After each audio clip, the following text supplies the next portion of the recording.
അങ്ങനെ ദിവസങ്ങളായി നീണ്ടുനിന്ന അഭ്യൂഹങ്ങൾക്ക് വിരാമമിട്ടാണ് ജോസ് കെ മാണി പാർട്ടിയുടെ തീരുമാനം പ്രഖ്യാപിച്ചത്. UDF ചവിട്ടി പുറത്താക്കിയപ്പോൾ ചേർത്തു പിടിച്ചത് പിണറായിയും ഇടത് മുന്നണിയും. നിയമസഭാ തിരഞ്ഞെടുപ്പിൽ കുറഞ്ഞത് 13 സീറ്റെങ്കിലും വേണമെന്ന വിലപേശൽ കൂടി ജോസ് കെ മാണി നടത്തുന്നുണ്ട്.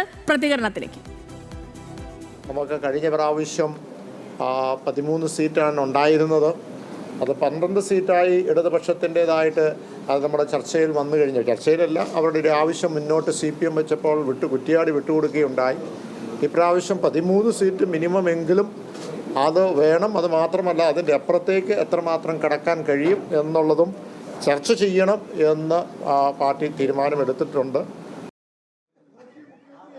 ഇപ്പോൾ ജോസ് കെ മാണി മാധ്യമങ്ങളെ കാണുകയാണ് തത്സമയം. ചർച്ച ചെയ്യാതിരിക്കാൻ പറ്റിയല്ലോ. ചർച്ചകൾ നടത്തുന്നതല്ലേ ഭരണത്തിന് നല്ലത്. വേറെ ഒന്നും ചോദിക്കാൻ. ഓക്കെ, ആയിക്കോട്ടെ. ഇത് മീറ്റിംഗ് തുടരുകയാണ്.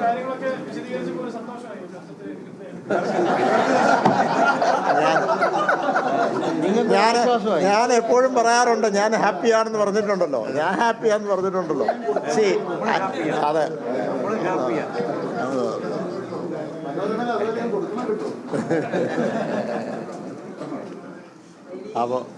അപ്പോൾ ഇനി എല്ലാ ദിവസവും എന്നോട് ചോദിക്കരുത് നിലപാട് എന്താ.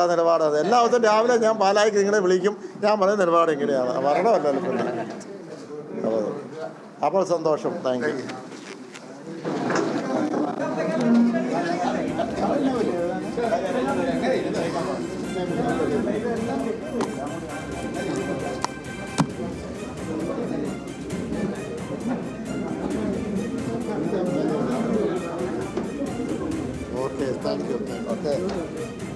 കോൺഗ്രസിന്റെ സ്റ്റിയറിംഗ് കമ്മിറ്റി അവസാനിച്ചിരിക്കുന്നു. ജോസ് കെ മാണി മാധ്യമങ്ങളെ കണ്ടു, കാര്യങ്ങളൊക്കെയും വിശദീകരിച്ചു. മുന്നണി വിടുന്ന പ്രശ്നമേയില്ല. പാർട്ടിക്കുള്ളിൽ കേരള കോൺഗ്രസ് എമ്മിനുള്ളിൽ രണ്ടഭിപ്രായമില്ല. നേതാക്കളൊക്കെയും ഒറ്റക്കെട്ടാണ്.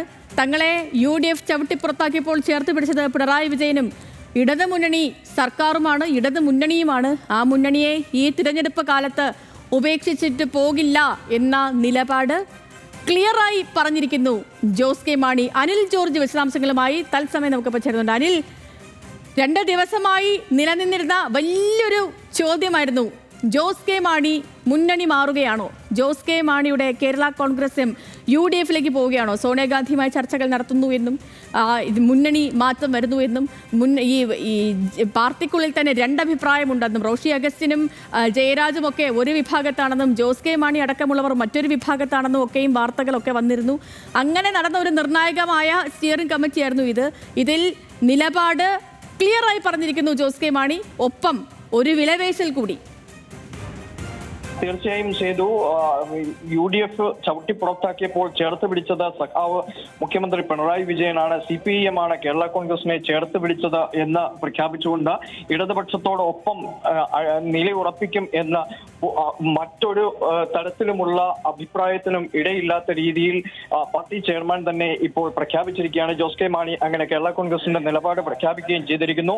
ഒപ്പം ഒരു ഘട്ടത്തിലെങ്കിലും ആശങ്കയോടെ ഭരണ വിരുദ്ധ വികാരം ഉണ്ടാകുമോ എന്ന തരത്തിൽ അഭിപ്രായം പ്രകടിപ്പിച്ചവർക്കുള്ള മറുപടി എന്ന നിലയിൽ കേരള കോൺഗ്രസ് ഈ കഴിഞ്ഞ 5 വർഷത്തിൽ അധികാരത്തിൽ ഇരുന്നുകൊണ്ട്, അധികാരത്തിന്റെ ഭാഗമായി ഇരുന്നുകൊണ്ട് തന്നെ പ്രതിപക്ഷത്തെക്കാൾ കൂടുതലായി ജനങ്ങളുടേതായ ആശങ്കകൾ പരിഹരിക്കാൻ ഏതെല്ലാം രീതിയിൽ ഇടപെട്ടു എന്നത് സംബന്ധിച്ചുള്ള കൃത്യമായ ഒരു വിശദീകരണവും ജോസ് കെ മാണി നൽകുകയും ചെയ്തു. ഇത് പക്ഷേ ജനങ്ങളിലേക്ക് കൃത്യമായി എത്തിക്കാൻ കഴിഞ്ഞില്ല എന്നതാണ് തിരിച്ചടി, തദ്ദേശ സ്വയംഭരണ സ്ഥാപനങ്ങളിലേക്കുള്ള തെരഞ്ഞെടുപ്പിൽ ഉണ്ടായ തിരിച്ചടിക്ക് കാരണമെന്നും ജോസ് കെ മാണി വ്യക്തമാക്കുകയും ചെയ്തു. ഇത് കൃത്യമായി ജനങ്ങളിലേക്ക് എത്തിക്കാനുള്ള ശ്രമങ്ങൾ നടത്തുക എന്നതായിരിക്കും പാർട്ടിയുടെ ഏറ്റവും പ്രധാനപ്പെട്ട കാര്യം എന്ന് അദ്ദേഹം വ്യക്തമാക്കുകയും ചെയ്തു. ഒപ്പം വരുന്ന നിയമസഭാ തെരഞ്ഞെടുപ്പിൽ പാർട്ടി കൂടുതൽ സീറ്റുകൾ ആവശ്യപ്പെടും എന്ന് ജോസ് കെ മാണി വ്യക്തമാക്കി. ഇപ്പോൾ കഴിഞ്ഞ തവണ 13 സീറ്റുകളാണ് ഇടതുപക്ഷം നൽകിയത്. അതിൽ ഒരു സീറ്റ് തിരിച്ചെടുത്തു. തിരികെ CPIM-ന് വേണ്ടി കേരള കോൺഗ്രസ് കൊടുക്കുകയാണ് ചെയ്തത്. പക്ഷേ ഇത്തവണ 13 എന്നുള്ളത് കഴിഞ്ഞ തവണ അനുവദിച്ച നമ്പറാണ്. അതിൽ കൂടുതൽ 1-2 സീറ്റുകൾ കൂടുതൽ കേരള കോൺഗ്രസ് ആവശ്യപ്പെടും എന്ന് വ്യക്തമാക്കുകയും ചെയ്തു. എല്ലാ ജില്ലാ കമ്മിറ്റികളുമായി ഇക്കാര്യത്തിൽ ചർച്ചകൾ പൂർത്തിയായിട്ടുണ്ട്. ഏതൊക്കെ ജില്ലകളിലാണ് കേരള കോൺഗ്രസിന് സീറ്റ് ലഭിക്കേണ്ടതെന്നും വിജയ സാധ്യതയുള്ള സീറ്റുകൾ ഏതാണെന്നും പാർട്ടി കൃത്യമായി മനസ്സിലാക്കിയിട്ടുണ്ട് എന്ന് പറയുകയും ചെയ്തു. ഒപ്പം കേരള കോൺഗ്രസിന്റെ അടിസ്ഥാന വോട്ട് എന്ന് അവകാശപ്പെടുന്ന ക്രൈസ്തവ സഭകൾക്ക് കൃത്യമായ സന്ദേശം നൽകാനും കേരള കോൺഗ്രസ് തയ്യാറാവുകയും ചെയ്തിട്ടുണ്ട്. സഭ ഉയർത്തുന്ന ആശങ്കകൾക്ക് കൃത്യമായ മറുപടി ഏതെല്ലാം നിലകളിൽ ഉള്ള കൃത്യമായ ഇടപെടൽ കേരള കോൺഗ്രസ് നടത്തിയിട്ടുണ്ട് എന്നുള്ള കൃത്യമായ മറുപടിയും ജോസ് കെ മാണി നൽകുകയും ചെയ്തു. തദ്ദേശ സ്വയംഭരണ സ്ഥാപനങ്ങളിലേക്കുള്ള തെരഞ്ഞെടുപ്പിൽ ഇടതുപക്ഷത്തിന് പൊതുവിലും കേരള കോൺഗ്രസിനും ക്ഷീണമുണ്ടായിട്ടുണ്ട്. പക്ഷേ അതിനെ മറികടക്കാൻ കഴിയുമെന്നും കേരള കോൺഗ്രസിന്റെ ശക്തി കേന്ദ്രങ്ങളിൽ പക്ഷേ കൂടുതലായി വീഴ്ചകൾ പാർട്ടിക്ക് ഉണ്ടായിട്ടില്ല എന്നും പാർട്ടി ചെയർമാൻ വ്യക്തമാക്കുകയും ചെയ്തിട്ടുണ്ട്. സേതു, അനിൽ, ഇപ്പം ഈ പറഞ്ഞതുപോലെ മുന്നണിയൊന്നും മാറില്ല, ഇടതു മുന്നണിക്കൊപ്പം തന്നെ തുടരുകയും ചെയ്യും. പിന്നെ തദ്ദേശ തെരഞ്ഞെടുപ്പുണ്ടായ തിരിച്ചടി അതും ജോസ് കെ മാണി അല്ലെങ്കിൽ സ്റ്റിയറിംഗ് കമ്മിറ്റി വിലയിരുത്തി അക്കാര്യവും മാധ്യമങ്ങൾ പറയും. പക്ഷേ അതിനൊപ്പം തന്നെ ഈ അധിക സീറ്റ് ചോദിക്കുന്നതുമായി ബന്ധപ്പെട്ട് കഴിഞ്ഞ വട്ടം 13 ചോദിച്ചു, അതിൽ 12 കൊടുത്തു, 5 ജയിച്ചു.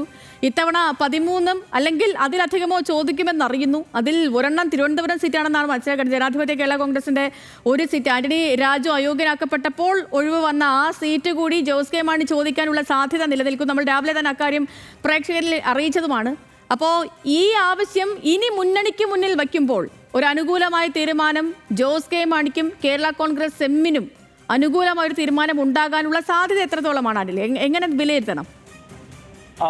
തീർച്ചയായും കേരള കോൺഗ്രസിനെ മാറ്റി നിർത്തിക്കൊണ്ട് ഇടതുപക്ഷ മുന്നണിക്ക് മുമ്പോട്ട് പോകുവാൻ കഴിയില്ല എന്നും കൃത്യമായ ഒരു വോട്ട് ബാങ്ക് കേരള കോൺഗ്രസിന്റെ വോട്ട് ബാങ്കിനെ കൃത്യമായി ഇടതു മുന്നണി വിലമതിക്കുന്നുണ്ട് എന്നും പാർട്ടി കൃത്യമായി വിലയിരുത്തുകയും ചെയ്യുന്നു. ഇതിന്റെ അടിസ്ഥാനത്തിൽ കൃത്യമായ സമ്മർദ്ദ തന്ത്രം കൂടി രൂപപ്പെടുത്തി പാർട്ടിക്ക് ആവശ്യമായ സീറ്റുകൾ വാങ്ങിച്ചെടുക്കുക എന്നതാണ് പ്രധാനപ്പെട്ട ഒരു കാര്യമായി സ്റ്റിയറിംഗ് കമ്മിറ്റി യോഗത്തിൽ ഉയർന്നു വന്ന കാര്യം. അതിനനുസരിച്ച് തിരുവനന്തപുരം അടക്കം അതുപോലെ തന്നെ പാലക്കാട് അടക്കം ഉള്ള ജില്ലകളിൽ പുതുതായി സീറ്റുകൾ ആവശ്യപ്പെടുക എന്നതാണ് ഇപ്പോൾ പാർട്ടി പ്രധാനമായും മുമ്പോട്ട് വെച്ചിരിക്കുന്നത്. കഴിഞ്ഞ തവണ 13 സീറ്റുകൾ നൽകി. അതിൽ ഒരു സീറ്റ് മുന്നണിയുടെ കെട്ടുറപ്പിന് വേണ്ടി CPIM-ന് വേണ്ടി തിരികെ നൽകുകയായിരുന്നു. അതിനാൽ 13 സീറ്റുകൾ കഴിഞ്ഞ തവണത്തെ 13 സീറ്റുകൾ മുന്നണി കേരള കോൺഗ്രസ് എമ്മിന് നൽകിയതാണ്.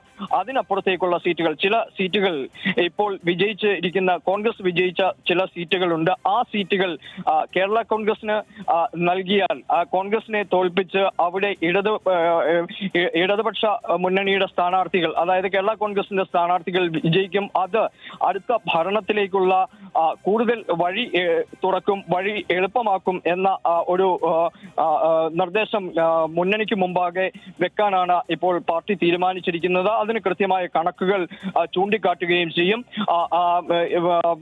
ഒപ്പം തന്നെ ഏറ്റവും പ്രധാനപ്പെട്ട ഒരു കാര്യം, ഒപ്പം തന്നെ സഭ മുമ്പോട്ട് വെക്കുന്ന ചില ആശങ്കകൾ, ഈ അധ്യാപക നിയമനത്തിൽ അടക്കമുള്ള പ്രശ്നങ്ങളിൽ കൃത്യമായി കേരള കോൺഗ്രസ് ഇടപെടും എന്ന വാക്കുകൾ കൂടിയാണ് പാർട്ടി ചെയർമാന്റെ ഭാഗത്തു നിന്നുണ്ടായത്. അതായത് നിയമവകുപ്പ് മന്ത്രി രാജീവുമായി ഇക്കാര്യത്തിൽ കൃത്യമായ ചർച്ചകൾ നടത്തി. അത് സുപ്രീം കോടതിയിലുള്ള ഒരു കേസ് സംബന്ധിച്ചാണ് ആ തടസ്സമുള്ളത്, അത് നീക്കുകയും ചെയ്യും. അതായത് സഭ മുമ്പോട്ട് വെച്ചിരിക്കുന്ന അല്ലെങ്കിൽ സഭ കൃത്യമായ നിലയിൽ പ്രശ്നമുണ്ടാക്കുന്ന മേഖലകളിൽ കേരള കോൺഗ്രസ് കൃത്യമായി ഇടപെടും.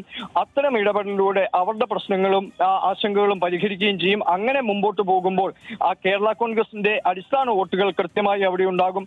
ആ വോട്ടുകൾ കൂടി തങ്ങൾക്ക് കൃത്യമായി സമാഹരിക്കാനും അതിനനുസരിച്ച് ആ സീറ്റുകളിൽ വിജയമുറപ്പിക്കാനും കഴിയുമെന്ന ഒരു കൃത്യമായ നിർദ്ദേശമാണ്. ശരി, അപ്പൊ അങ്ങനെയാണ് ജോസ് കെ മാണി വിഭാഗത്തിന്റെ കേരള കോൺഗ്രസ് ജോസ് കെ മാണി വിഭാഗത്തിന്റെ സ്റ്റിയറിംഗ് കമ്മിറ്റിയിലെ കാര്യങ്ങൾ, സ്റ്റിയറിംഗ് കമ്മിറ്റിയിലെ വിലയിരുത്തലുകൾ, അക്കാര്യങ്ങളൊക്കെ മാധ്യമങ്ങളോട് പറയുകയായിരുന്നു ജോസ് കെ മാണി. അദ്ദേഹത്തിന്റെ ഒരു പ്രതികരണത്തിലേക്ക് കൂടി. കേരള കോൺഗ്രസ് പാർട്ടിയെ ചവിട്ടി പുറത്താക്കി UDF-ൽ നിന്ന് അതിനുശേഷം ഞങ്ങളെ ചേർത്ത് പിടിച്ചതാരാ? ഞങ്ങളെ ചേർത്ത് പിടിച്ചത് LDF ആണ്.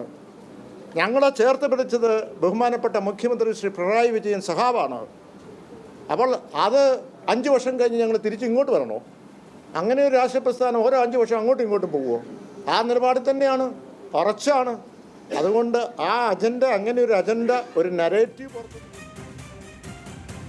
യെസ്, അപ്പോൾ അത് അങ്ങനെയാണ് ജോസ് കെ മാണി വിഭാഗം, കേരള കോൺഗ്രസ് ജോസ് കെ മാണി വിഭാഗം ഇതുവരെ കേട്ടുകൊണ്ടിരുന്ന അല്ലെങ്കിൽ ഇന്ന് രാവിലെ വരെ നിലനിന്ന അഭ്യൂഹങ്ങൾക്കൊക്കെയും ദേ ഇവിടെ കർത്തനിട്ടിരിക്കുകയാണ് ജോസ് കെ മാണി. ജോസ് കെ മാണിയുടെ കേരള കോൺഗ്രസ് എം ഇടതു മുന്നണിക്കൊപ്പം തന്നെ തുടരും. തങ്ങളെ ചവിട്ടിപ്പുറത്താക്കിയ ഒരു മുന്നണിക്കൊപ്പം കൂട്ടുകൂടാൻ തങ്ങളില്ല എന്ന നിലപാട് ദേ ക്ലിയർ കട്ടായിട്ട് പറഞ്ഞിരിക്കുന്നു ജോസ് കെ മാണി. ഇതുമായി ബന്ധപ്പെട്ട് ഇനിയിപ്പോൾ കാണുമ്പോൾ മുന്നണി മാറുന്നുണ്ടോ എന്ന് ചോദിക്കാൻ വരണ്ടെന്നുകൂടി അദ്ദേഹം മാധ്യമങ്ങളോട് ഇന്ന് പറയുകയും ചെയ്തു.